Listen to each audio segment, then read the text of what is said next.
Hello, and thank you for joining us for today's webinar, Financial Peace of Mind in the Age of Coronavirus, which is brought to you by the Better Business Bureau's Institute for Marketplace Trust, the FINRA Investor Education Foundation, and the U.S. Securities and Exchange Commission. My name is Melissa Bittner, and I lead the Fighting Financial Fraud program here at the BBB Institute. If you have any questions during the presentation, please submit them via the questions pane on the GoToWebinar interface.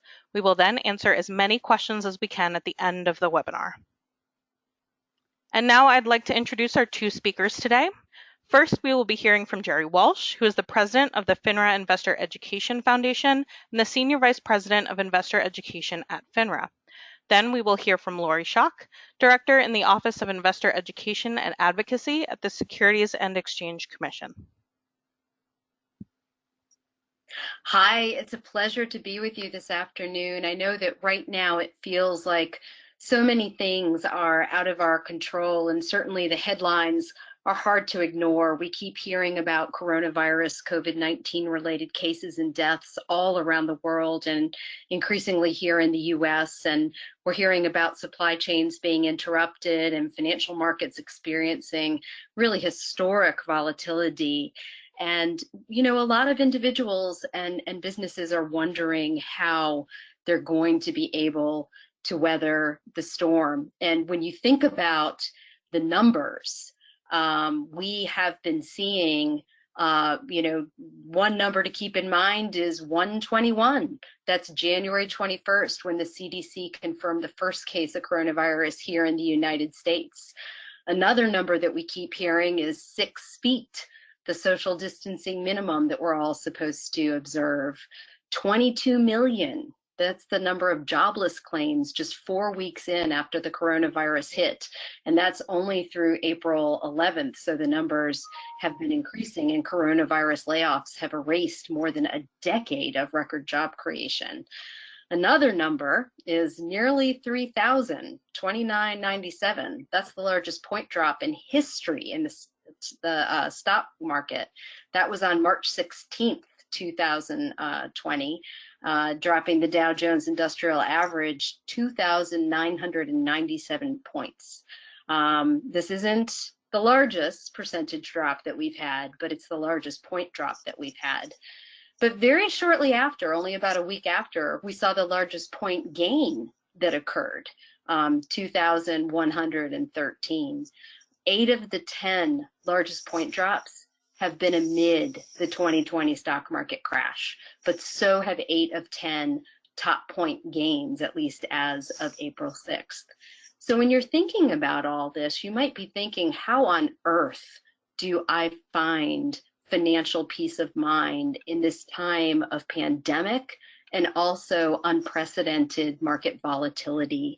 And one of the key things that we'll be emphasizing is that it's really important to know yourself as an investor, to know yourself as a financial consumer, and to stick with your long-term financial goals. Because worrying about market volatility, market corrections, and making decisions based on fear is really not the best reason for you to be making changes to your long-term plans. All of us should have our long-term goals in mind and stick with them. We should know who we are as investors and financial consumers, and part of that is understanding how much risk we're able to tolerate. The FINRA Foundation has done some research into consumer attitudes on risk, and what we found going back to 2009, only about 9% of people nationwide said that they were willing to take risk in their financial decision making right after the 2009 crash occurred. And in 2012 and 15 and 18, when we resurveyed people, what we saw is that people were more likely to take risk. As many as 1 in 5 Americans were willing to take risk with their money. It'll be interesting to see what happens now that this market volatility has happened, record unemployment has been happening, and the coronavirus pandemic doesn't seem to be letting up right away. But thinking about risk and how it changes, one of the things that I want to share with you And I want to illustrate it by using a friend of mine, one of our colleagues here at the FINRA Foundation. It's when you think about risk and about how much risk you're able to take, there's a big difference between our perceptions and our reality. I just told you that 1 in 5 people, just as recently as last year, told us that they were willing to take risk with their finances. But it's important to be honest with yourself about how you really tolerate risk and how you might react when you're faced with a downturn. Most of the times when we think about risk, we're not actually in that moment of risk. I think it's fair to say that we're all right now feeling like we're in a moment of risk. But usually when we think about risk, we're sitting at a desk or at a computer. Well, here my friend Christine is sitting at Universal Studios on a very active roller coaster. This is Christine, who's wrapped in a yellow circle. And she's someone who maybe didn't want to go on the ride, but her son, who's right next to her, really wanted to go on the ride. And so she's sitting there feeling like, okay, I'm okay with this. I've got my seatbelt on. I'm doing okay. I'm going to get through this, right? Christine's pretty level-headed about risk.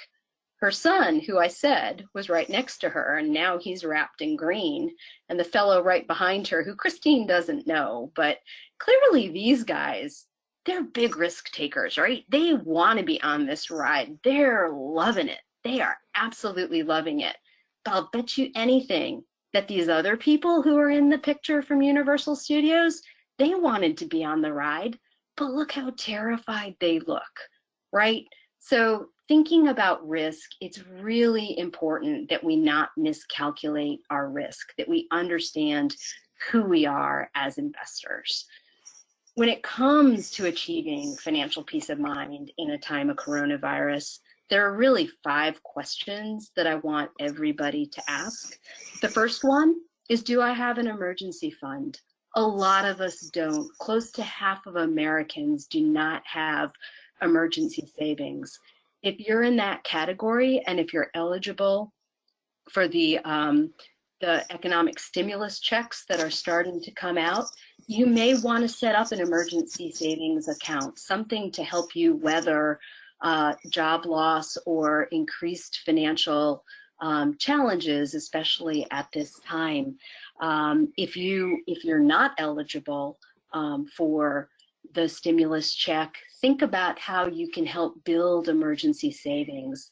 The stimulus checks will be very useful for people who have debts and who need to pay their bills. So, you know, if you're in that situation, that's absolutely the first place that you should be thinking about how to spend your stimulus money.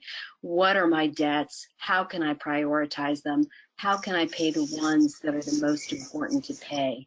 But if you can use the money to set aside emergency savings or to bolster emergency savings, I encourage you to do that. Another question to ask to help you achieve financial peace of mind is, how well are my finances diversified? If you're investing, what mix of investments do you have? That's really one of the best ways to manage risk, and that's why I emphasized risk so much just a few moments ago. We have tools and resources on FINRA.org that can help you think about how to diversify your holdings both within and among different asset classes.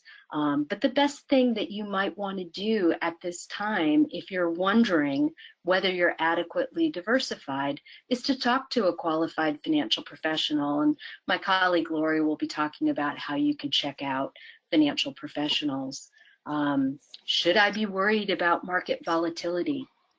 One of the points that I want to emphasize again is that it's important to stick with your long-term plan, whatever that is, whether it's getting out of debt, building up a retirement nest egg, or anything in between. Whatever you're saving and investing for, don't make rash decisions in the emotion that we're currently in. The environment right now is way too volatile. We all know that markets go up and down. It's really hard to remember when they go as low as I just mentioned, with that drop of nearly 3,000 points in a single day. It's really hard to think that they're ever going to come back up. but we've already seen some recovery, and they will go up and down.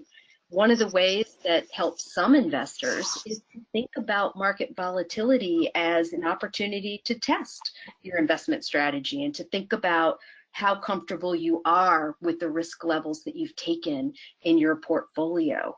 And obviously watching a market shift can be super uncomfortable in the short term, but it can also present opportunities for the long term.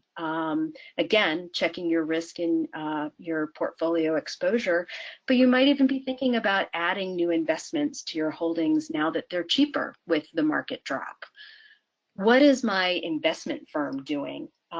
We require at FINRA that all brokerage firms have a business continuity plan in place that addresses what happens in an event of an emergency.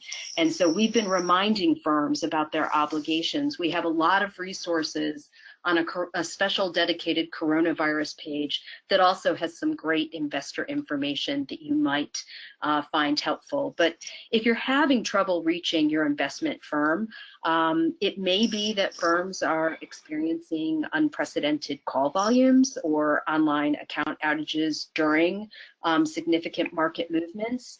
But if you do have trouble reaching your firm, please feel free to reach out to us. And again, we'll talk about some resources that you can use to do that. The last question that you should be asking yourself is, am I prepared to say no to potential coronavirus scams? We do see that social or physical isolation, according to research that the FINRA Foundation did with the Better Business Bureau Institute, is a factor when it comes to susceptibility to scams. People who don't have the ability to tap into the usual network that they would turn to talk about financial decisions are likely more susceptible to scams. It's also true that people who are feeling financial strain are more likely to be susceptible to scams. And so with that, what I'd like to do is turn it over to my colleague, Lori Schock, to talk about some coronavirus investment scams.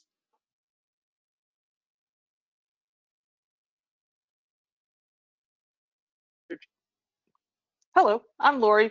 I'm the director of the Office of Investor Education and Advocacy, and at the Securities and Exchange Commission, everyone has to give a disclaimer.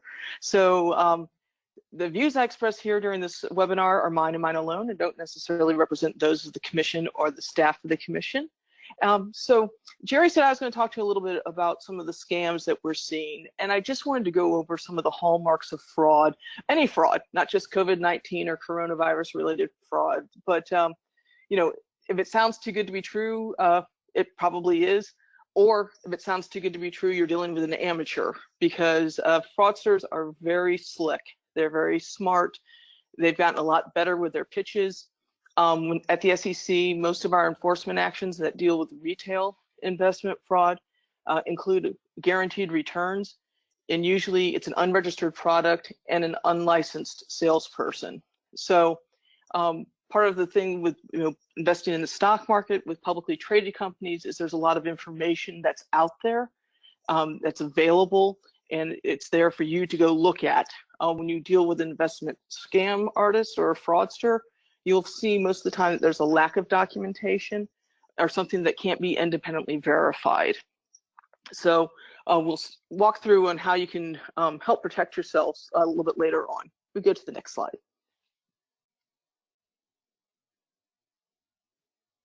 Okay, with unsolicited offers, this is where a salesperson comes to you.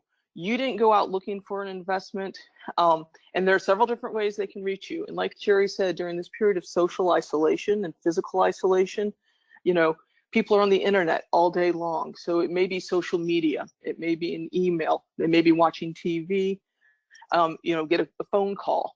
If it's something that you didn't go out and look for, you just need to be extremely wary of those types of pitches.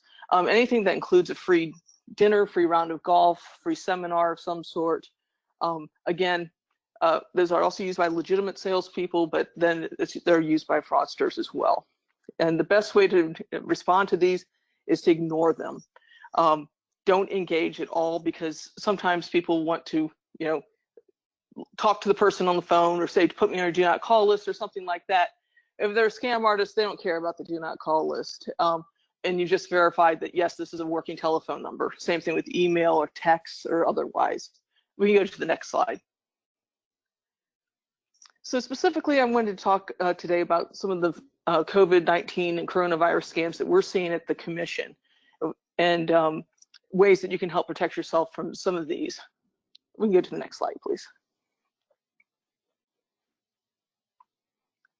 Okay, so we've had some issues with fraudulent stock promotions, and these are companies that are saying that they either have a cure for the coronavirus or they can help with the testing.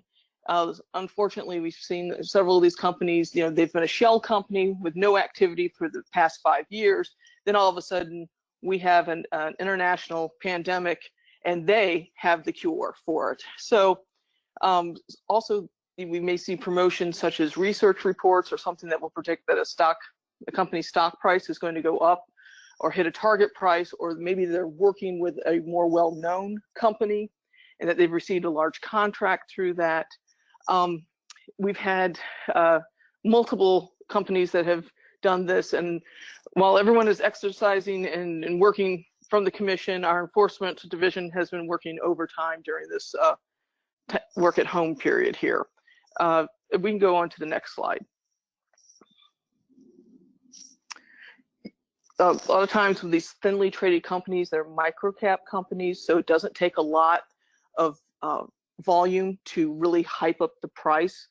And when it does, the fraudsters who are talking up the particular company or particular stock will drive up the price, and then they will sell out their shares, leaving the harmed investors holding the bag, if you will. That's a classic pump and dump. And we go on to the next slide.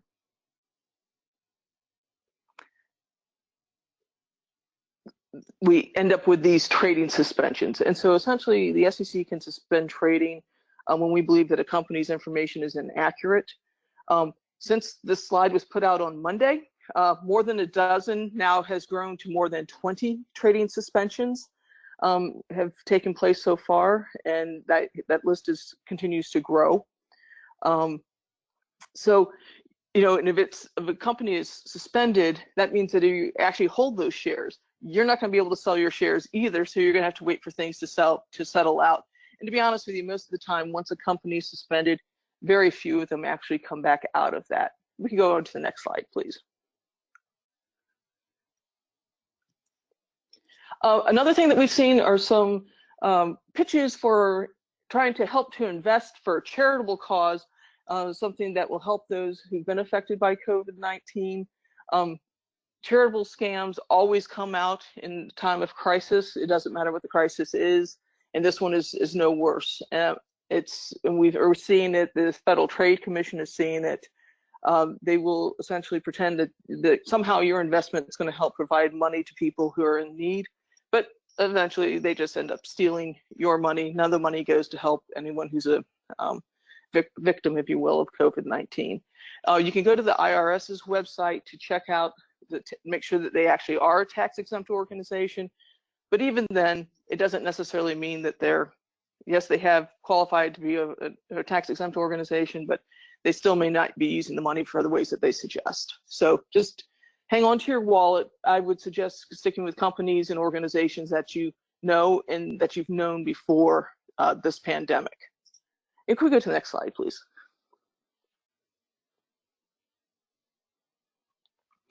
So as Jerry said, we're in this huge period of market volatility.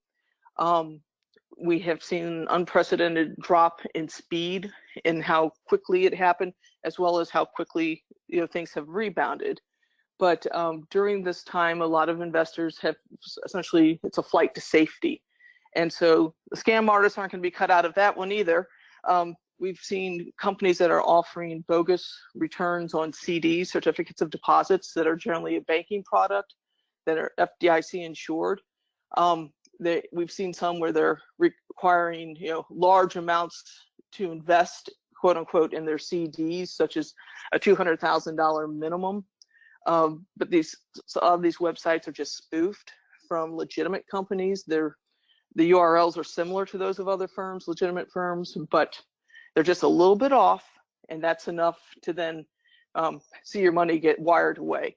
So watch out for these, and watch out for these red flags, if you will. If your bank account, an online bank account, may be paying like 1.5%. So if someone's saying I can guarantee, again, that word guarantee, 6%, it's too good to be true. And also, a lot of these are having you wire your money abroad. And I have to tell you, once the money leaves the United States, it makes it that much harder to try to get it back. And usually there's not going to be any restitution for that. Then they also will make the claim that these are FDIC insured, which of course they're not, because they're totally bogus. So if I could just go to the next couple of slides, I'm going to show you a couple of things that you can do to help protect yourself and some resources that we have available at the Commission. Investor.gov is our retail-facing website.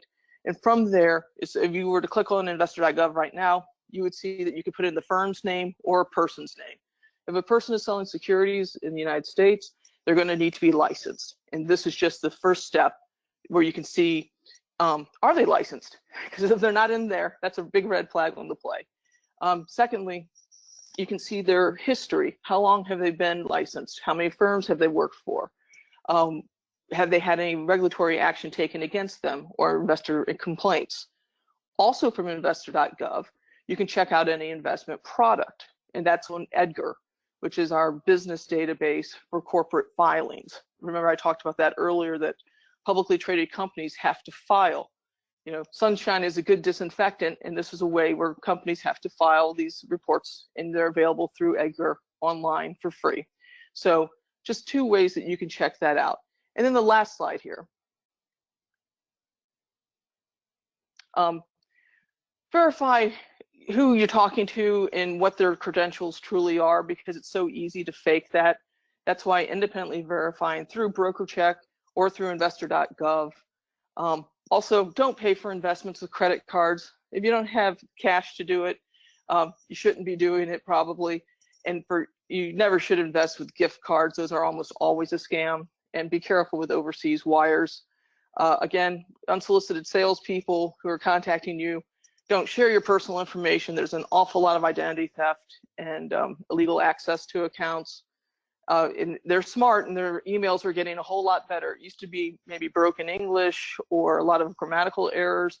They're much slicker now and much better graphics. So just make sure you know where you're going. Contact your bank through your bank, or your credit cards through your credit cards. Don't click on an email or a text or something like that. And then you should never have to pay fees up front to invest. So that includes taxes or any other type of winnings or lottery or things like that. So I'm going to turn it back over to Jerry at this time. And all of this really boils down to ask and check. Ask questions about the individuals that are offering you financial opportunities, and then check whether they're legitimate, the individuals, and also the opportunities themselves.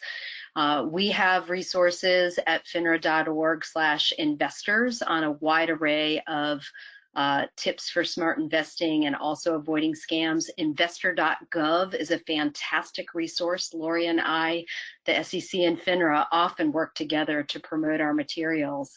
But BBB Scam Tracker is a fantastic tool for you to use. You can not only check out what the hot scams are in your area by doing a zip code search, but you can also report fraud if you're seeing it. Like a lot of transportation hubs will say, if you see something, say something.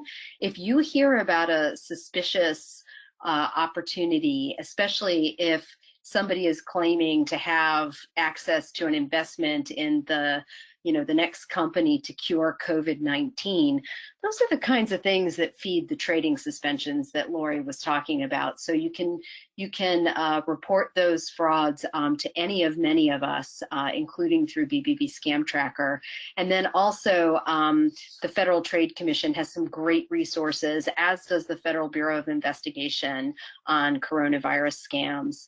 I wanted to make sure that you have links to all the places where you can report concerns and suspicions. The more people you tell the better. So if you're seeing something, feel free to contact the SEC and file a complaint or a tip.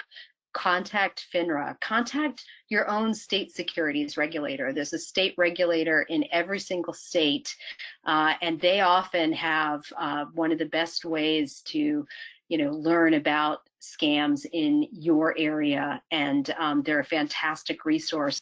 And then, of course, the BBB Scam Tracker at bbb.org/scam tracker. With that, I'll turn it back over to Melissa to see whether we have any questions. Thanks, Jerry, and thanks, Lori. We do have a couple of questions in the questions pane. If you have a question that you'd like to ask our speakers, we do have a couple of minutes to answer questions, so feel free to ask them there. The first one, thank you to Christine over at FINRA for answering them already. So I'll put you on the spot a little bit here, but it was a great question from a listener that says, do you have a suggestion of how much emergency fund you should have saved up? What you should be working towards? Yeah, we generally say 3 to 6 months. For a lot of people, that's a daunting amount of money. Even a couple $100 has been shown by study after study, most recently by the Urban Institute, to make a big difference in your ability to weather a financial storm. So starting small and saving steadily is the most important thing that you can do. Even if it's just $20 a week, that's going to add up to real money by the end of the year.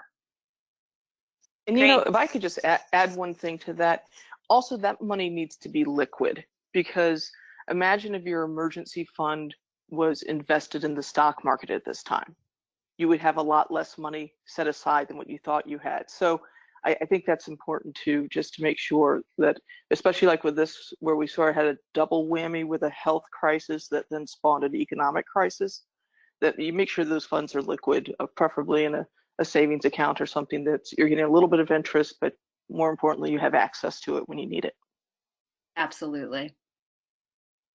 Great, thanks, Lori. And I'll direct this question to you first, and then Jerry, if you have anything to add, feel free to do so.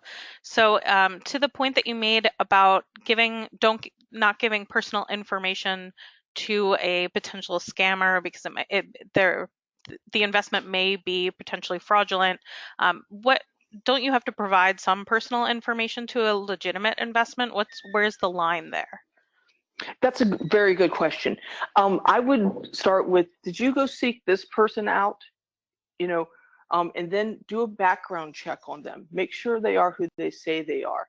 So once you've done that, then yes, you're right that if you're working with a financial professional, you do have to give your personal information. They do need to have your social security number and things like that. But I wouldn't that shouldn't be the first thing. You need to make sure you know who you're dealing with before you hand out that really personal information. And especially if it's an investment, you absolutely need to make sure that they are registered with the Securities and Exchange Commission and FINRA or a state regulator, and that they're operating in good standing. There's disciplinary information that's available through FINRA Broker Check or through Investorgov, so you can find out whether the individual or the firm, if they are registered and licensed, whether they have a history of complaints and customer harm where customers have lost money. Great, thanks. And one last question as we're hitting 4:30 Eastern. We had a question here to Lori's point about keeping some liquid assets. Are CDs and an IRA a good idea right now, or should people be focused on keeping cash?